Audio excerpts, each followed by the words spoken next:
මං කිව්වා කොයින් එකක් ගැන කියන්නම් කියලා. දැන් මචං ෂිට් කොයින් කියලා જાතියක් තියෙනවනේ. ඒ කියන්නේ ෂිට් කොයින් කියලා කියන්නේ මේ කතාව අහගෙන යනකොට මේක මොකක්ද කියලා තේරෙයි. දැන් ওই Binance trading කරන කට්ටියම ගොඩක් අය ඉන්නවා. දන්න කට්ටිය ඉන්නවා ගොඩක් කට්ටිය. ඒගොල්ලෝ ඔය ගොඩක් වෙලාවට ඔය කොයින් එකක් කියලා ඒගොල්ලෝ අර හයිප් එක හදාගෙන වැඩ කරන්නේ උස්සලා දාන්න මචං කොයින් එකක් නෙවෙයි. ඒව මචං ටෝකන්. ටෝකන් කියන්නේ මොකද්ද? කොයින් එකක් කියන්නේ මොකද්ද? 90% මේ ටෝකන් හදලා තියෙන මචං Ethereum network. ඒකේ තියෙන මචං එක ඒ කියන්නේ දැන් ඉස්සර නම් ඔය තිබුණ මචං ඔය ටෝකන් ಜಾති කේකේව තිබුණා. එක ටෝකන් එකක් මචං තව ටෝකන් එක කතා කරන්න දන්නේ නැහැ. ඊට කලින් අපි කියමුකෝ මම ටක් ගාලා කියන්නේ යන ක්‍රිප්ටෝ කියන එක මොකක්ද කියලා අඩබල ගමන් කියන්නේ යන්න. ක්‍රිප්ටෝ කරන්සි කියලා දාතියක් තියෙනවා. හරිද? ක්‍රිප්ටෝ කරන්සි කියන්නේ රුපියල් තියෙනවනේ. හරිද? රුපියල් එකේම කම්පියුටරේ ඇතුලේ තියෙන එක. හරිද? ඒක කම්පියුටරෙන් කම්පියුටර් එකට විතරයි යවන්න පුළුවන්. ඒක අතර ගන්න බෑ. අන්න ඒක තමයි ක්‍රිප්ටෝ කරන්සි කියන්නේ. ක්‍රිප්ටෝ කරන්සි කරත් ක්‍රිප්ටෝ කරන්සි සහ ටෝකන් කියලා ಜಾති දෙකක් තියෙනවා. හරිද? ක්‍රිප්ටෝ කරන්සි කියන්නේ ලොකු එක කියලා හිතා ගන්න. ටෝකන් කියන්නේ ඒක ඇතුලේ තියෙන සත ගාන කියලා හිතන්න. හරිද? නිකන් සරලව ඒක එහෙමම නෙමෙයි. එහෙම නෙමෙයි. මේක තේරෙන විදිහට නිකන් ඕගොල්ලන්ට ඔළුවට දාගන්න බලන සරලව විදිහට මම කිව්වේ. ඔය එකට කියන්නේ DeFi. ටෝකන් එකක් ඒ වගේ ඒ වචන වැඩි ලොකු ඒවා දාන්න එපා. සීප් එකේ ඒවා එපාලු. ඒවා තේරෙන්නේ නැහැ. මම මෙහෙම කියනවා. වත්තක් තියෙනවා. ඒ වත්තේ කට්ටියට විතරයි ඒක පාවිච්චි කරන්න. හරිද?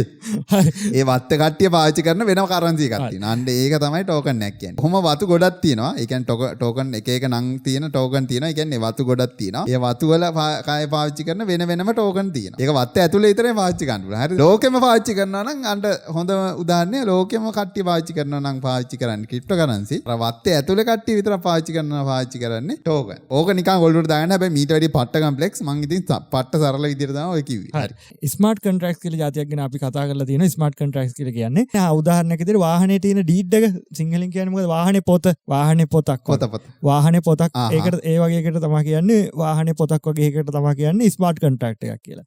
එතකට ඒ කියන්නේ කවුරු හරි වාහනේ ගන්න එක්කෙනා සයින් කරනවා.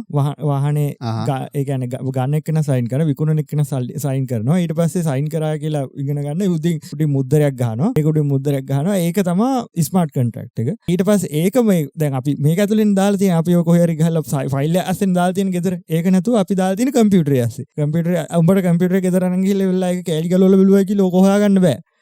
වෙන්න අතර ගන්න බෑ ඔය මේ කියන ඒවා එකක්වත් අතර ගන්න බෑ. ඔව් දැන් ඒක වටින්නේ කියලා කිව්වොත් එහෙම දැන් ඒක ගහන මචං අර බ්ලොක් චේන් එක කියන්නේ අපි කියවනේ ගලේ කටනවා කියලා වගේ කියලා ආයි ඒක වෙනස් කරන්න බෑනේ කොහොමද? ඒ කියන්නේ අරකට උඩින් තව එකක් ගහනවා හිල්ලා. ආයි ඒකට උඩින් තව එකක් ගහනවා. ඔය කඩේ පොත තියෙන්නේ. දැන් කඩේට ගිහලා පොතට බඩු දා ගන්නවා කියලා හිතන්න. ආ ඔව් ඒ කියන්නේ ණයට බඩු ගන්නවා. හරි.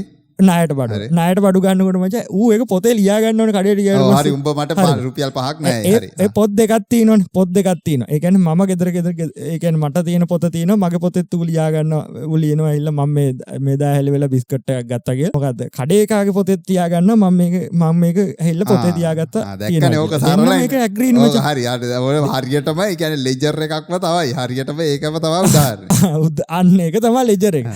දැන් මචං ඒක අර දෙන්නට ඇග්‍රී වෙනවනේ. දැන් හදිසියවත් කිව්වොත් මම ගිහිලි වෙරලා මේ කඩේ ගිහිලි වෙරලා පොතට දාගන්න නැතුව වෙන ගානක් ඉලි වෙරලා මම පොතට දාගන්න කියලා එනවා. අරුට එක ඇහෙන්නේ. ඊට පස්සේ මම මේක මගේ පොතේ ලියාගෙන ඉන්නවා. ඊට පස්සේ අරුගේ පොතේ ඒක ලියාගෙන නැහැ. දැන් එහෙම වුණොත් එහෙනම් මොකද වෙන්නේ? එතකොට කියනවා අඩුවෙන් ඒ බඩුව අරගෙන නැහැ කියලා කියන්න පුළුවන්. එහෙම නැත්නම් අරු මම කිව්වේ නැති බඩුවක් දාලා තියෙන්න පුළුවන්. ඔව් හරි මේව සරලව කිව්වොත් මෙච්චරයි. ඒ කියන්නේ දැන් පොත් දෙකක් තියෙනවා. හරිද? ණයට බඩු ගන්න එකාගේ පොතකුත් තියෙනවා. මුදලාලිගේ පොතකුත් තියෙනවා. හරිද? එකෙට්ටවත් කියන්න බෑ මම සල්ලි ගත්තේ නෑ. උඹ සල්ලි දුන්නේ නෑ කියලා දෙන්නගෙන් එකෙට්ටවත් කියන්න බෑ. මොකද පොත් දෙකේම එකම වෙලාවක ලියලා යට අසනත් ගහලා තියෙන මේ බලපන් මේ තෝ දුන්න කියලා මේක පෙන්වන්න පුළුවන්. හරි එච්චරයි. හරි දැන් ඊට පස්සේ මොකද්ද තියෙන්නේ? හරි ඕක හරි. ඒක හරි. ඊළඟට අන්න තෝදුන්න කියලා කෙලිම තියෙනවා. දැන් ඕකම තමයි බ්ලොක් චේන් එක කියන්නේ. ඒක දෙන්නයි ඉන්නේ මචං. ඕක ඉස්සරහට ගියාට පස්සේ තමයි ස්මාර්ට් කොන්ට්‍රැක්ට් එක ආවේ. ඒ කියන්නේ පොත වෙනුවට දැන් තියාගන්නවා. පොත වෙනුවට යා පොතේ අස්සම් කරලා තියාගන්න බඩු තියාගන්නවා. ඒක පොත වෙනුවට මේ එළියට අරන් ගියා මේක අපේ මේ සෙප්පුවට දාලා තියාගන්නවා. තියාගත්තයි කියලා දාගන්නවා මේ රෙකෝඩ් එකක් අරගේ පොතේ. ඊට පස්සේ මගේ පොතේ දාගන්නවා වාහනේ පොත දුන්නයි කියලා මේ අරුගේ තෙප්පුවට ගන්න. ඊට පස්සේ ඕක හැම එකාගෙම පොත්වල ගිහලා ලියා ගන්නවා. මෙහෙම මෙයා ඒක කියන්නේ මගේ වාහනේ ඒ කියන වාහනේ B කියන කෙනාට විකුණුවා. ඒක හැම එක්කෙනාගෙන් පොතේ ගිහිල්ලා අප්ඩේට් කරගන්නවා. ඒ කියන්නේ හැම එක්කෙනාම දන්නවා මේ වාහනේ විකුණුවේ මෙයාටයි කියලා. ආටවත් මොකුත් කරන්න බෑ. මොකද වෙනස් කරනවා නම් හැම එකාගෙම වෙනස් කරන්න ඕනේ පොත. ඒක වැඩේ තියෙන දැන් 1000ක පොත්වල ලියලා තියෙනවනේ මචං අර එක්කෙනාගෙම එකම දේ රිපීට් එක වැදිලා තියෙනවා කියලා රිපීට් වෙනවා කියලා හිතන්න. එතකොට 1000ක ලියලා තියෙනවා මචං අර උටර 1000 දෙනාගෙම පොත වෙනස් කරන්න ඕනේ. හොරකමක් කරනවනේ. අන්න හරි. මේක තමයි ස්මාර්ට් කොන්ට්‍රැක්ට් කියලා කියන්නේ. ඒකත් ඉස්සරහට යනකොට මචං දැන් ස්මාර්ට් කොන්ට්‍රැක්ට් එක જાති කිව්වොත් එහෙම දැන් ওই පොත් ලියලා තියෙන සිංහලෙන් කියලා හිතන්නකො. ඉංග්‍රීසියෙන් ওই පොත ලියලා තිබුණොත් එහෙම මේ මචං ගොඩක් දෙනෙක්ට කියවන්න පුළුවන්.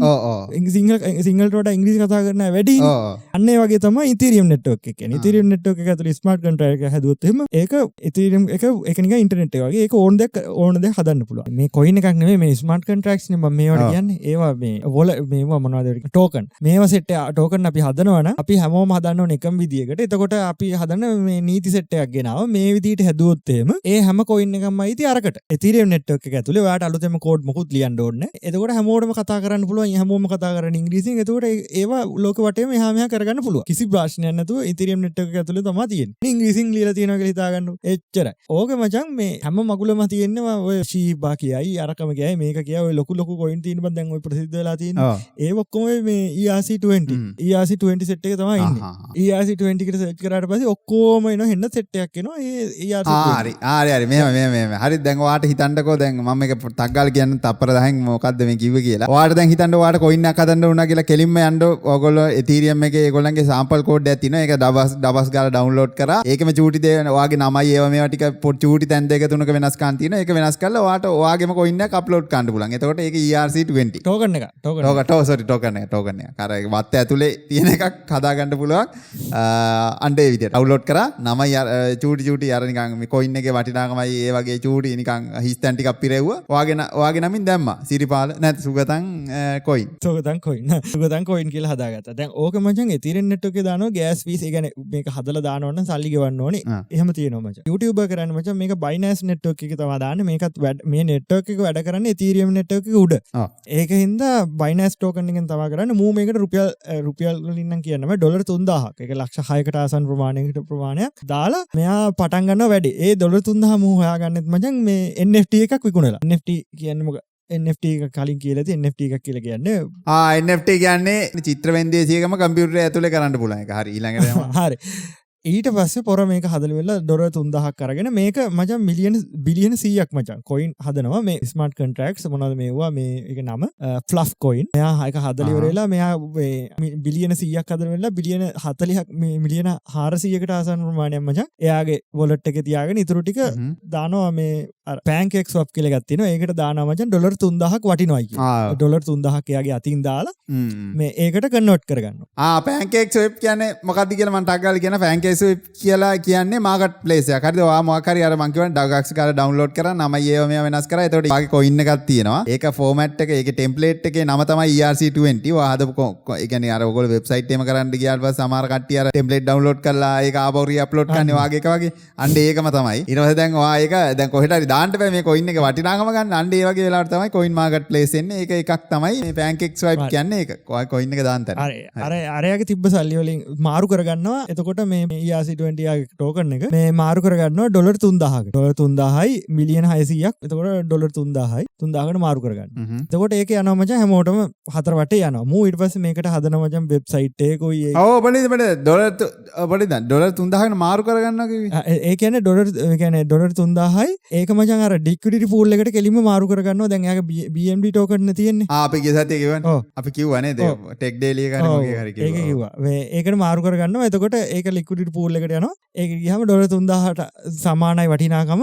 දැන් එතන තියෙන ලික්විඩිටි එක. ඒ කියන්නේ මිලියන 600ක් මචං ඩොලර් 3000යි ඊටු ටික එයාගේ වොලට් එකේ තමයි තියෙන්නේ. ඒ කියන්නේ 6යි 4යි. එකතු කරාම 10යි නේ බං. ඊට පස්සේ මේ දැන් හරි දැන් වැඩේ දැන් මූ කරන වැඩේ දැන් වැඩේ කරලා ඉවරයිනේ. ඊට පස්සේ මෙයා ඊට පස්සේ එහා මෙහා ට්‍රාන්සැක්ෂන් කරලා බලනවා වැඩේ වෙනවද කියලා. වැඩේ වෙනවා. බයි කරන්න පුළුවන්ද බලනවා කියලා බලනවා. තව වෙන වොලට් එකක් හදාගෙන බයි කරන්නත් පුළුවන්. මේක ඉතින් ඕන කෙනෙක්ට පුළුවන් කරන්න මූ කරන වැඩේ. ඊට පස්සේ Twitter එකකට ගිහලා fake account එකක් හදලා ඉවරලා ඊට පස්සේ Instagram එකට ගිහලා fake account එක හදලා ඊට පස්සේ මේක promote කරනවා මචං ඔය free likes අරගන්න පුළුවන් company තියෙන ඒවට දාලා වෙලා free comment දාලා ඉවරලා මූ ඒක promote කරනවා බොරුවට හරිද hype එකක් trend වෙන hype එකක් හදනවා ඊට පස්සේ මෙයා වීඩියෝ එකක් දානවා මේක වීඩියෝ එකේ කෙලිම කියන ගන්න එපා කියලා ඔව් දැන් මේ සරලව කිව්වොත් එහෙම ඔය ලංකාවේ නළුනිලියන්ගේ ඒවා මෙන්න මේ අලුතෙන්ම රිලීස් වෙච්ච එක මෙන්න මූ බැඳලා මෙන්න මූට ළමයි හම්බෙලා අන්න ඒ වගේ එකක් හරි Facebook එකේ දාන්නේ හරි වයිරල් කරනවා දැන් අපි අර වයිරල් කරලා try කළේ හරි දැන් ඊට පස්සේ මචං මූ මේක ඔක දාලා සතියක් විතර දැන් මෙයා මුකුත් හිතුවේ නැහැ පැය දෙකක් තුනක් යනකොට දැන් මචං මේක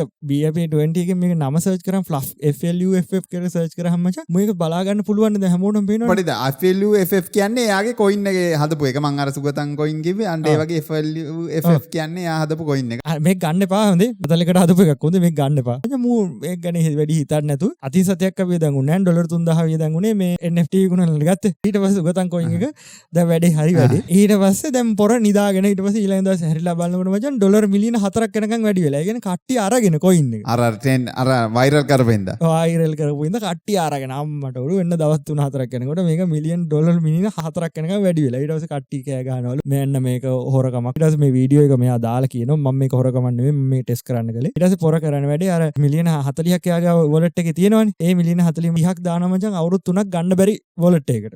අවුරුදු 3ක් වෙනකන් හප්පෝ ගන්න බැරි wallet එකකට දානවා. අනිත් 10 මචං ඒක පුච්චනවා. ඒ කියන්නේ විනාශ කරන්න පුළුවන්. ඩෙඩ් කර අයින් කරලා දාන්න පුළුවන් wallet address තියෙනවා. ඒකට send කරාට පස්සේ ඒක සම්පූර්ණයෙන්ම ඉවරයි මචං. මේ token එක ඉවරට ඉවරලා යනවා. ආයි ඒක මුකුත් නැහැ. නල් වෙනවා නල් වදිනවා කියලා හිතාගන්න. ඊට පස්සේ දැන් අරු ගාව ඉතින් coin නැහැ. දැන් තියෙන ටික විනාශ කරලා තියෙන ඉතුරු ටික දාලා තියෙන. දැන් බය වෙන්න දෙයක් නැහැ. අරගෙන මාරු වෙන්න විදියකුත් නැහැ මචං. දැන් අහපෝ ගන්න විදියකුත් නැහැනේ. දැන් ලෝකෙට දීලා ඉවරයිනේ කට්ටිය. දැන් ගන්න විදියකුත් නැහැ. මෝ කියනවා දැන් අපි මොනවද මේකට කරන්න කියලා උට හිතා ගන්නත් බැරුව දැන් ඉන්නවා. දැන් ওই විදිහට තමයි අර අපි කතා කරන්නේ නැති ස්ක්විඩ් coin එක කෙලවෙලා ගියේ. ඒකත් ඔය වැඩේ තමයි කරලා තියෙන්නේ. ඒ විදිහටම එකක් coin එක හදලා මේක හදන්න විනාඩි 10යි පැයක් විතර වගේ තමයි පොර කිව්වේ ගිය හදලා ඉවර කරලා ඔක්කොම කරන්නේ. පැයකින් coin එක හදලා ඒ කියන්නේ වෙබ්සයිට් එකත් හදලා වෙබ්සයිට් එක host කරලා ඔක්කොම කරන්න. ඒ කියන්නේ ඔක්කොම ගිහලා දින පැයයි පොරට. ඉතපන් දැන් මේව දෙයක් කරන්න පැයක් වගේ නෑ යන්නේ. දැන් ඔය වගේ සාමාන්‍ය $10,000-15000ක් වියදම් කරලා වෙලා ඔය shit coin එකක් හදලා එළියට දැම්මොත් මොකෝ වෙන්නේ? මිනිස්සු කී දහයක් අහු වෙනවද කියලා හිතන්නේ. ඔය වගේ දේවල් මචං හැමදාම හැම වෙලේම මේ අපි කතා කරනකොටත් money laundering ඒව අනිවාර්යෙන් වෙනවා. මිනිස්සු ඔය coin අරගෙන විකුණනවා. ඒ කියන්නේ ඔය BB ඒ ජාති දෙකේ coin එකක් ගන්නකොට බොහොම පරිස්සමෙන් කරන්න ඕනේ. මේ මොන ජාති ඒවද මොන විදිහ ඒවද මට අත තියන්න හිතෙන්නේ නැති ගොඩක් වෙලාවට ඔය ඕක හින්දා මචං. කොහෙන්ද ඇහිලා තියෙන්නේ මේක කොහෙන්ද? දැන් අපි අර ඔඩිසි එක ගැන කතා කරන්නේ අපි හොයලා බැලුවාම ඒ මගුල මචං අවුරුදු බර ගානක් තිස්සලා තිප්ප එකක්. ඒක නෑ ඊට හපන් ඒක Google එකෙන් අරන් තියෙන හින්දා බය වෙන්න දෙයක් නෑ පුතා. කිව්වේ වෙයි. මොකක් හරි වෙයි මචං ඒකට. අපි බලලා ගත්තා. අපි බලන් හිටියා මේකට මොකද වෙන්නේ කියලා. අඩු වෙන්නෙත් ඒකේ ගාන අඩු වෙන්නෙත් නෑ. නෑ. නේද? ඔව්. ඒක ගාන අඩු වෙන්නෙත් නෑ. වැඩි වෙන්නෙත් නෑ. අර මේකෙන් කේසයක් ඇද්දත් තමයි මේ අර දැම්ම ලෝසූට් එකක් යනවා. ඔව්. ඒ නිකන් සල්ලි දුන්නයි කියලා. ප්ලැට්ෆෝම් එක පාවිච්චි කරනාට නිකන් සල්ලි දුන්නයි කියලා තියෙන්නේ. ඒගොල්ලන්ට කියන්නේ නැතු. ඒ කියන්නේ US citizens ලට එහෙම නිකන් සල්ලි දෙන්න බැරිලු. බැලු මේ ලංකාවේ නම් උඩ පැන ගනි නේ. මේ ඕඩ තරම් ණය ගන්න.